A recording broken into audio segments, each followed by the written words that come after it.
ఆ యక్షిని ఏంటి చెప్పు. దాన్ని మట్టు పెట్టడానికే కదా ఆ క్లింకారం దగ్గరికి పోయేది.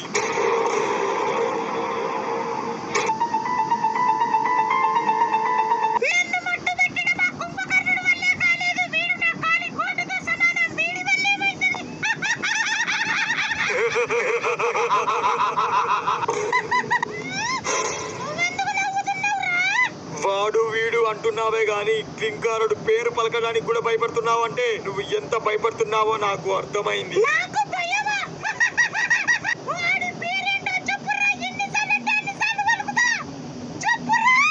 క్లింకారుడను చూద్దాం.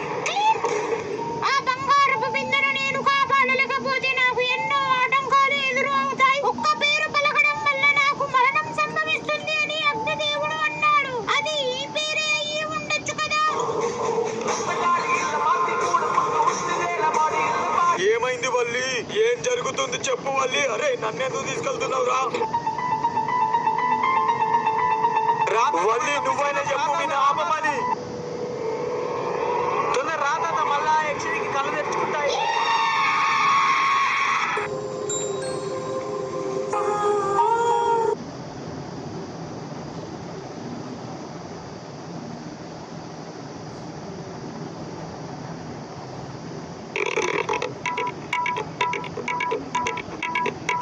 అమ్మా ఏం ఆలోచిస్తానమ్మా? మీ అన్న సాంబన్ దగ్గర పోయిండు.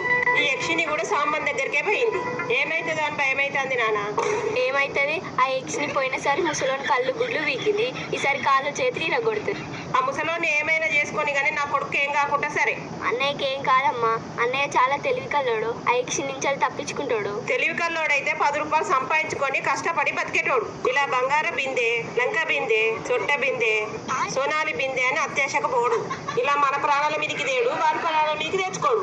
తెలివి కల్లోడట, తెలివి కల్లోడు. ఏ మళ్ళీ నా మెడికే కలిగిస్తుంది మా అమ్మ అయితే.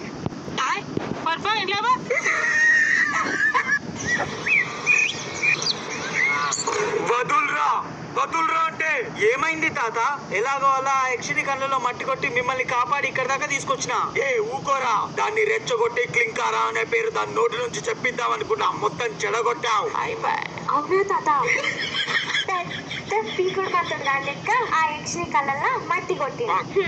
అవసరం వచ్చినప్పుడు ఏం పనికిరాడు గాని ఉన్నది చెడగొట్టడానికి మాత్రం ముందుంటాడు. మళ్ళీ ఎట్లా పడితే అట్లా మాట్లాడకు. ఆ యక్షిని తాతని ముఖాల మీద పడేస్తే చూడలేకపోయినా. అందుకే ధైర్యం తెచ్చుకొని మరి యక్షిని కళ్ళల్లో మట్టి కొట్టినా. కొట్టావులే మట్టి. నువ్వు చేస్తున్నదంతా మేము చూసుకుంటా పోతే మా బతుకుల్లో కూడా కొట్టేటట్టున్నావు. మళ్ళీ మీరు ఇలా కొట్టుకోవడం వల్ల ఏం ప్రయోజనం లేదు. ఇప్పుడు నేను దాన్ని రెచ్చగొట్టడం వల్ల క్లింకారుని పేరు చెప్పబోయింది కదా. మళ్ళీ ఎందుకు ఆగింది? తాత క్లింకారుని పేరు చెప్పబోయింది కానీ మళ్ళీ ఏదో ఆలోచించుకొని ఆగిపోయింది. అప్పుడే నేను తీసుకుపోయి మట్టి కొట్టే. అవునా? అయితే ఆ యక్షినికి అనుమానం వచ్చిందేమో. అనుమానమా? దేని మీద తాత అనుమానం? 100 సంవత్సరాల క్రితం క్లింకారుడు 30 సంవత్సరాల పాటు నిష్ఠతో అగ్నిదేవుడికి తపస్సు చేశాడు. దేని గురించి? తనకి మరణం అనేదే ఉండకూడదని, చిరంజీవుడై వర్ధిల్లాలని. అవునా? ఆ అగ్నిదేవుడు క్లింకారుడు చేసిన తపస్సుకు కరిగిపోయి ఆ క్లింకారుడు ముందు ప్రత్యక్షమయ్యాడు. అవునా? ఆ తర్వాత ఏం జరిగింది? ఆ క్లింకారుడు చావునే జయించాలని అగ్నిదేవుణ్ణి వరం కోరుకున్నాడు. ఆ అగ్నిదేవుడు వరం ప్రసాదించాడు. అంటే ఇప్పుడు ఆ క్లింకారునికి మరణం ఉండదా? మరణం లేదు కానీ ఆ అగ్నిదేవుడు శపించడంతో శాపయుక్తుడై ఉన్నాడు. అసలేంటి తాత ఈ ట్విస్ట్? క్లింకారునికి అగ్నిదేవుడు వరం ప్రసాదించాడంటున్నావు, అదే అగ్నిదేవుడు క్లింకారుని శపించాడంటున్నావు. అసలేంటి అర్థం కావట్లేదు. ఎప్పుడైతే అగ్నిదేవుడు క్లింకారుడికి మరణం లేకుండా వరం ప్రసాదించాడో అప్పుడే క్లింకారుడు తన నిజస్వరూపాన్ని బయట పెట్టాడు. అంటే ఏం చేశాడు ఆ క్లింకారుడు? అత్యాశకు పోయి ఆ దేవుళ్ళకే దేవుడవ్వాలనుకున్నాడు. క్లింకారునికి మరణం లేని వరం ఇచ్చాడు ఆ అగ్నిదేవుడు. దేవుళ్లకు కూడా మరణం లేదు. అలాంటప్పుడు క్లింకారుడు దేవుళ్లకు మించిన దేవుడు అవ్వాలనుకున్నాడు. అందులో తప్పేముంది? చాలా పెద్ద తప్పు ఉంది. ఆ క్లింకారుడు రాక్షసుల రక్త సంబంధికుడు. ఎప్పటికీ దేవుడు కాలేడు. ఆ క్లింకారుని పన్నాగం ఏంటంటే ఆ దేవుళ్ళనే బానిసలుగా చేసి ఆ రాక్షసులే పాలించాలని ఇంత పన్నాగం పన్నాడు. అమ్మవి నమ్మ బత్తాయో, క్లింకారుడు తక్కువ తెలివైనోడు కాదు. ఆ అగ్నిదేవునికి కోపం వచ్చి శాపం పెడతాడు, ఒక మర్రి చెట్టులో క్లింకారుణ్ణి బందీగా ఉండమని. అప్పుడు ఆ క్లింకారుడు అగ్నిదేవుడి కాళ్ళ మీద పడి క్షమాపణ కోరుతాడు, శాప విముక్తిని చేయని ప్రాధేయపడతాడు. అవునా? శాప విముక్తిని చేశాడా మరి? లేదు, ఆ గంధర్వ లోకానికి చెందిన యక్షిని తన పేరు క్లింకారుడు అని పలికినచో మళ్ళీ శాప విముక్తుడవుతాడని చెప్తాడు. అవునా?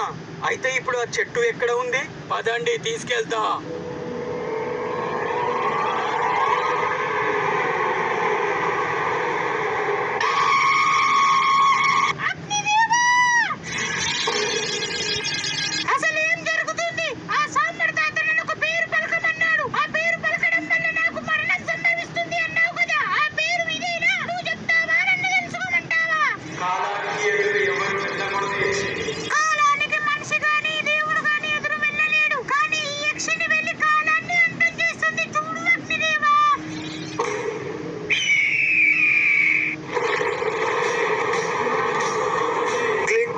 దాగి ఉన్న చెట్టు ఇదే.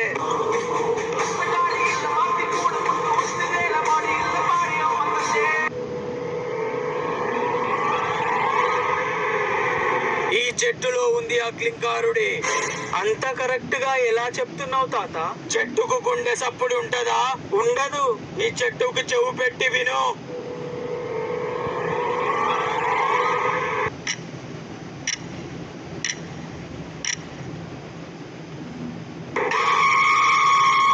చెట్టుకి గుండె కొట్టుకుంటుంది తాత. అది చెట్టు గుండె కాదు, క్లింకారుడి గుండె. ఇప్పుడు క్లింకారుడు శాప విముక్తుడు అవ్వాలంటే ఆ యక్షిని తన నోటితోని క్లింకారుడు అని పేరు పలకాలి, అంతేనా? అవును, కానీ ఇప్పుడు ఆ యక్షినితో ఆ పేరు పిలిపించలేం, అది అసంభవం. ఎందుకు చెప్పించలేము? నాకు ఒక ఆలోచన వచ్చింది. చెప్పు, ఏంటది? ఇదేదో బాగుంది, కానీ ఆ యక్షిని నమ్ముతుందంటావా? ప్రేమ గుడ్డిది తాత, ఆ యక్షిని తప్పకుండా నమ్ముతుంది.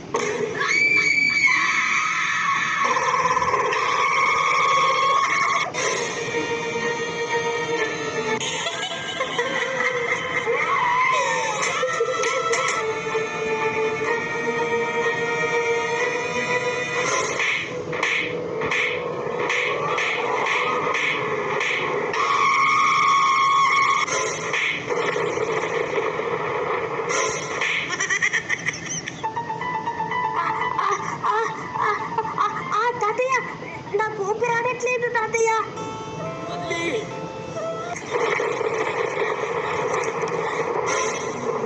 నాకు తెలియకుండా మీరు ఏదో చేస్తున్నారు, నాకు చెప్పండి లేదా చచ్చిపోతారు. యక్షిని, నేను చెప్పేస్తా.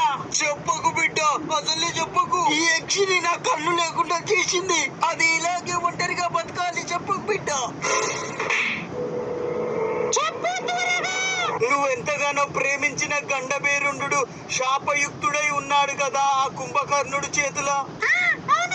ఆ బంగారపు బిందెను నేను దక్కించుకుందాం అనుకున్నా కాబట్టే ఇప్పుడు నీ చేతుల ఇలా చిత్రహింసలు పడుతున్నా. నేను చేసిన తప్పుని సరిదిద్దుకోలేను, కానీ నువ్వు ప్రేమించిన గండబేరుణ్ణి శాప విముక్తిని అయ్యేలా చేస్తా.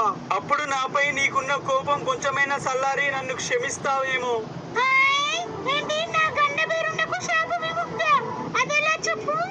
నువ్వు చెయ్యగలవా? నా వెనుక ఉన్న చెట్టునే నువ్వు క్లింకారా అని పిలవడంతో నీ గండబేరుండు శాపవిముక్తుడై బయటపడతాడు. మళ్ళీ నువ్వు నీ గండబేరుండుతో సంతోషంగా ఉండొచ్చు అని అగ్నిదేవుడు తాళపత్రంలో రాసి ఉంది.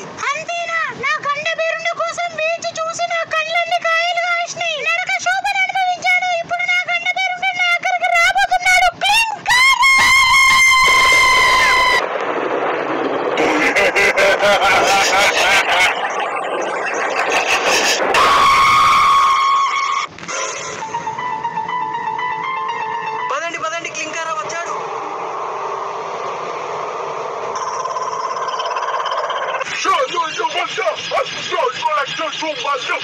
తాత నాకు ఒకటి అర్థం కావట్లేదు. ఇప్పుడు క్లింకారుణ్ణి శాప విముక్తుని చేసింది యక్షినే కదా, మరి క్లింకారుడు యక్షిని ఎందుకు చంపాలి? నీకు చివరి రహస్యం ఇంకా చెప్పలేదు బిడ్డ. ఏంటి తాత అది? ఆ యక్షిని క్లింకారుణ్ణి పిలవగానే శాప విముక్తుడు అవుతాడు నిజమే, కానీ ఆ అగ్నిదేవుడు ఇచ్చిన వరం చావునైనా జయిస్తాడు అని. కానీ ఆ వరం మాత్రం ఇప్పుడు ఉండదు.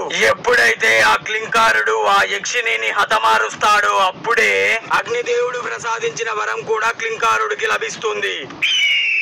అది స్వయంగా అగ్నిదేవుడే చెప్తాడు. క్లింకారుడు అగ్నిదేవుడి పాదాల దగ్గర వేడుకున్నప్పుడు. అది అన్నమాట సంగతి.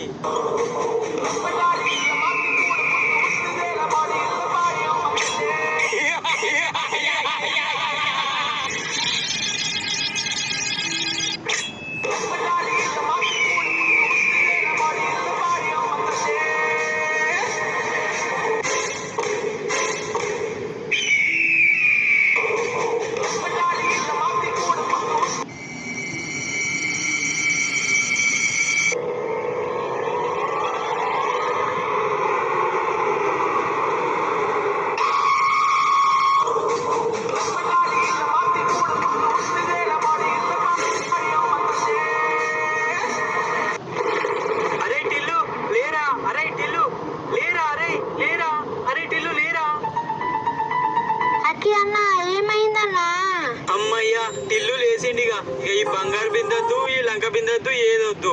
మంచిగా నా పని నేను చేసుకొని సుఖంగా ఉంటాం. ఇప్పుడు ఈ వీడియో చూసిన మీ అందరికీ ఒక డౌట్ రావచ్చు. క్లింకారుడికి మళ్ళీ చావులేని వరం వచ్చింది కదా, అసలుకే ఈ క్లింకారుడు రాక్షసుడు. ఆ దేవుళ్ళని బానిసలుగా చేసి ఈ రాక్షసులదే రాజ్యం అయిపోతే ఈ లోకం ఏమైపోవాలి అని ఆ యక్షినికి అగ్నిదేవుడు సావు ముహూర్తం ఎలా పెట్టిండో సేమ్ అలాగే ఏదో ఒక రోజు క్లింకారుడికి కూడా పెడతాడు. కాలంకి ఎదురు వెళ్ళాలి అని ఎవరు అనుకున్నా చివరికి మట్టిలో కలవాల్సిందే. నమస్తే దోస్తులు, యక్షిని సిరీస్ అయితే మొత్తం మనం అయితే కంప్లీట్ చేసేసుకున్నాము. సో ఎలా ఉంది, మీకు ఎలా అనిపించింది కామెంట్ అండ్ లైక్ కూడా చేయండి. అండ్ నాకు టీమ్ మెంబర్స్ అందరూ నాకు ఫుల్ గా సపోర్ట్ చేసిరు.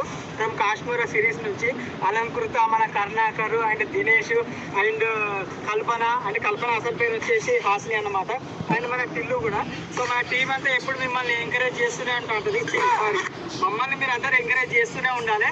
అండ్ ఇలాంటి వీడియోస్ ముందు ముందు వస్తూనే ఉంటాయి. ఈ సిరీస్ అయితే ఇప్పుడు కంప్లీట్ అయింది. అండ్ నెక్స్ట్ వచ్చే సిరీస్ మాత్రము కాశ్మీరా సిరీస్ సీజన్ 2 రాబోతుంది. మీ ఆ సిరీస్ని మాత్రం వేరే లెవెల్లో మేమైతే మీ ముందుకు తీసుకొస్తాము. సో మీరు ఇలాగే మా అందరికీ సపోర్ట్ చేస్తూ ఉండాలి. Thank you so much. 2 million subscribers కి దగ్గరలో ఉన్నది. వెంటనే సబ్స్క్రైబ్ చేసుకోండి దోస్తులు.